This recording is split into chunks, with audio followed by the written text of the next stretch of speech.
Let me take you back to the early 20th century, a time when racial and gender barriers seemed unbreakable.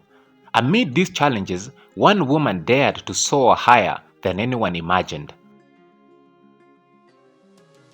Bessie Coleman, born on January 26, 1892 in Atlanta, Texas, was the first African American and Native American woman to earn an international pilot's license. Her story is one of courage, resilience, and a relentless drive to break free from societal constraints.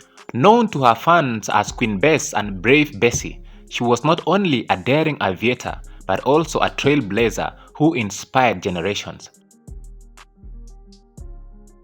Today, we uncover her extraordinary journey, her groundbreaking achievements, and the legacy she left behind.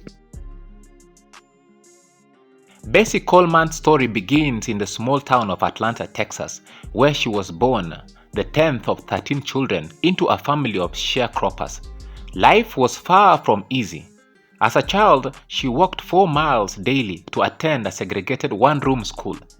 Despite the odds, Bessie excelled in math and cultivated a love for reading.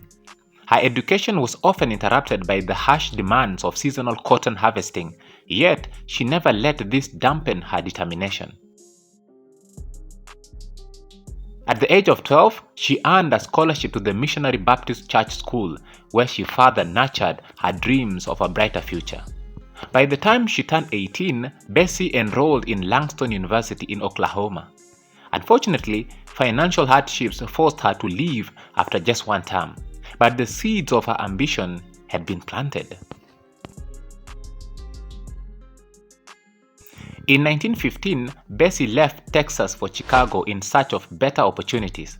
Living with her brothers, she worked as a manicurist in a barbershop frequented by World War I veterans. These pilots' thrilling stories of flying ignited something profound in Bessie. She decided she wanted to become a pilot, but the road ahead was nothing but straightforward. In early 20th century America, both women and people of color were barred from flight training programs. Determined not to let prejudice ground her dreams, Bessie sought advice from Robert S. Abbott, the influential publisher of the Chicago Defender. Abbott not only encouraged her to study abroad, but also used his newspaper to help her secure sponsorships. With the funds from a local banker and Abbott's support, Bessie set her sights on France, a country more open to diversity in aviation. In 1920, Bessie enrolled in French classes and embarked on a life-changing journey to Paris. There, she trained in a Nieuport 564 biplane, a challenging aircraft with basic controls. On June 15, 1921, Bessie Coleman made history as the first African American and Native American woman to earn an international pilot's license from the Fédération Aéronautique Internationale. It was a groundbreaking moment, not just for her, but for marginalized communities worldwide. Determined to hone her skills, she spent the next 2 months training with a French ace pilot before returning to the United States of America as a certified aviator. Bessie quickly realized that commercial aviation was still decades away, and the only way to make a living as a pilot was by performing in air shows. Known as barnstorming, this was a dangerous and highly competitive field. Undeterred, Bessie sought advanced training in Europe, traveling to France, the Netherlands, and Germany to refine her skills and expand her stunt repertoire. When she returned to the United States of America, she was ready to captivate audiences. In 1922, Bessie made her American debut at an air show honoring all-black 369th Infantry Regiment of World War I. Performing loops, figure eights, and near-ground dives, she left the crowd in awe. Over the next 5 years, she became a headline attraction, admired by both black and white audiences. But Bessie's dream wasn't just about fame. She wanted to open a flight school to train African American pilots, breaking barriers in an industry that excluded them. Bessie's journey was far from smooth. In 1923, during a practice flight in Los Angeles, her plane malfunctioned and crashed. She survived but suffered severe injuries, including a broken leg and fractured ribs. Even as she recovered, her passion for flying never wavered. She continued to perform daring stunts, but she also used her growing platform to inspire others. Bessie spoke to audiences about the importance of aviation and the potential it held for African Americans. She refused to participate in segregated events, standing firmly against racism.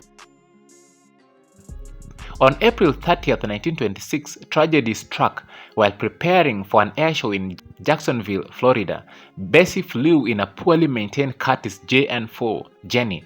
During the flight, a wrench accidentally jammed the controls, causing the plane to spiral out of control. Tragically, Bessie was thrown from the aircraft and killed instantly. Her mechanic William Wills also lost his life when the plane crashed and exploded. Bessie was just 34 years old, but her legacy was immortalized that day. Bessie Coleman did not have any children. She spent most of her time flying and promoting desegregation. There are conflicting stories regarding whether she was briefly married in 1917 to a man named Claude Glenn because of a document found by historians. If the two were really involved, their relationship never produced children. Though Bessie Coleman didn't live to establish her flight school, her achievements inspired countless individuals. Her name graced streets, schools, and airports around the world. In 1995, the US Postal Service issued a stamp in her honor.